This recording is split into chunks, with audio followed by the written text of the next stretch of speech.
Hi friends, this is your pal Scott Garibay, and today I'm going to do a field report from my friendly local game shop. And the reason why I'm doing that field report is I wanted to talk to you about the brand new Dungeons and Dragons product that was on the shelf at my friendly local game shop, which was Welcome to the Hellfire Club, the actual boxed set, which I found on the shelf at my friendly local game shop. So I want to talk about that purchase journey. So one, I just want to say thank you to Dungeons and Dragons. I wanted to say thank you to Hasbro. So Daggerheart, I bought Daggerheart. I think it's back in was it back in August, maybe July, right? Picked up that actual product. Had an incredibly difficult time actually finding it on any shelf. And here we are, months later. And Dungeons and Dragons has had three products on the shelf since. You know what products I've seen on the shelf from Daggerheart? What physical products have made it to my FLGSs? Nothing, absolutely nothing. Right? Critical Role has failed in every possible way with Daggerheart printing, design, and distribution. And the reason why I say this is Dungeons and Dragons catches it constantly. They just get guys like Steven Glicker, and it just echoes of his channel. Hey, I hate D&D. I know I'm going to get a bunch of clicks for saying I hate D&D, because I know a lot of you OSR and indie people out there are just going to click on my face again and again as long as I say something hateful and cruel about Dungeons and Dragons. But the reality is, if you look at what's actually happening, the people are, oh, Dungeons and Dragons are just top of the game because everybody knows their name and it's their name recognition that wins. No.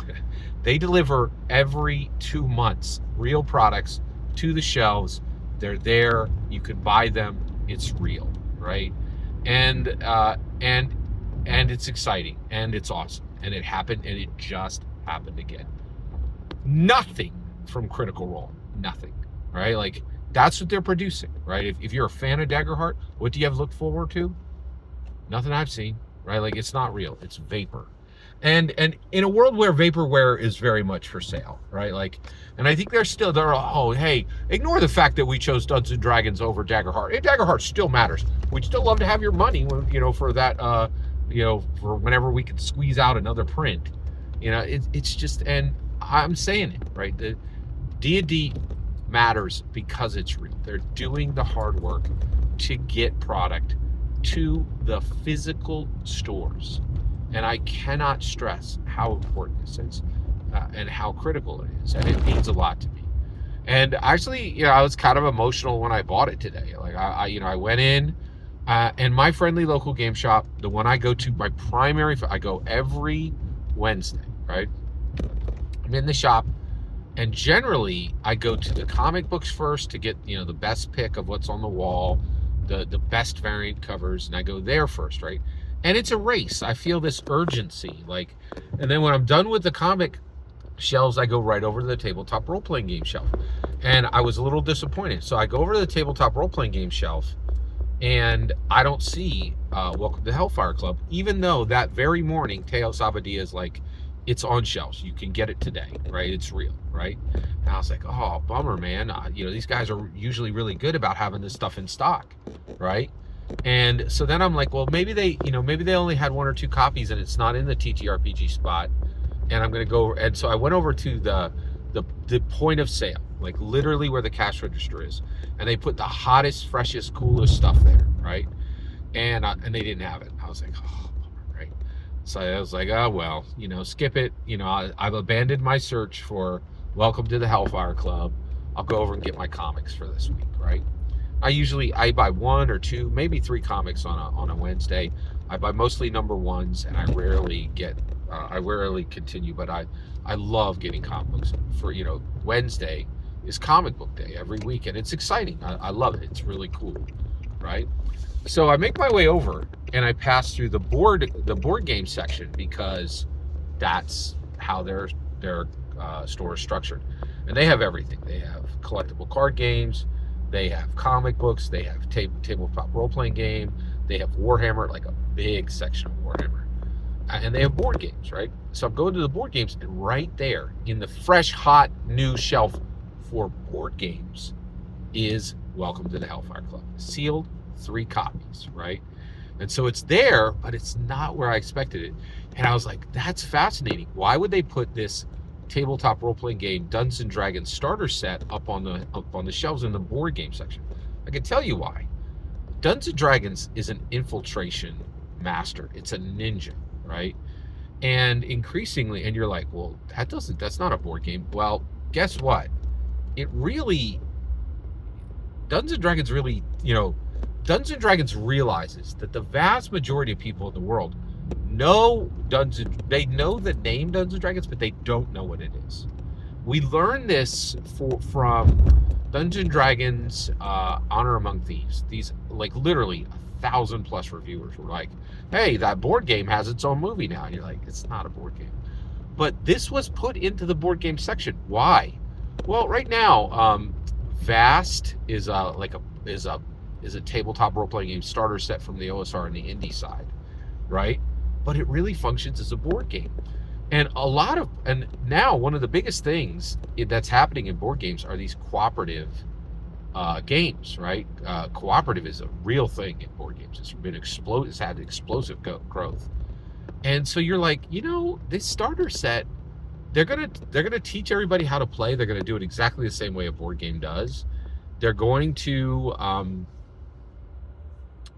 and they're going, this is a real thing in that, and this is a box, and in that box is everything you need for you and 5 friends to sit down and have a good time. How far away from that is a board game, right? And so it's not a board game. It's a tabletop role-playing game, but for muggles, it's close enough for government work. And they could get this out and play Dungeons and Dragons, and it's barely any different than if they had gotten a cooperative board game. So they're not really lying, right? They're just leaning on confusion, right? Which I kind of get. I understand. So I was just blown away with the idea that the best place to sell this brand new hot, fresh starter set is don't put a single copy in the tabletop role-playing game section. Don't put a single copy in the behind the point of sales where all the hot, freshest stuff is. Put it in the new, fresh section of the board game aisle. And that's how they're selling at my FLGS, which is incredible. Just to see, I'm very, very exciid about this, and it's really wonderful. I was very, very excited about it, and I'm just thrilled. And the last thing I'll say is I actually said to the store owner we're working today. He doesn't work he's not there every Wednesday, and so I was like, hey, I often get a lot of the new D&D hottest new products, and you guys always have it on the shelves, man, and I'm really thankful. And he's like, oh yeah, we really try to keep things in stock. And I was like, you do a great job, and I'm really thankful for your efforts. And it was a nice moment, right? And I think he was pleased that the work they're doing at their shop to have the freshest, coolest stuff is paying off. And it's literally paying off. I think his FLGS is very successful, and I was just really, really impressed. And this is a great day. Like, my heart beats with each D&D canon release. I'm just so excited. So thank you for letting me share my field report for my purchase journey. By the way, it was $49.99, and I could have, and just so you're aware, I think the big discounts for buying on Amazon have disappeared. I also could have bought this at Target. Teo Sabadia said this, you'll find this at your Target shop right now. But I was super happy to give my money to my FLGS, and really just excited. And I'm excited to share all this with you. Every single word you just heard in this video is my humble opinion. Nothing more, nothing less. The important part is when I get to hear your humble opinion. When you get in the comments and send your traffic. Please consider subscribing, and have a fetch millennium.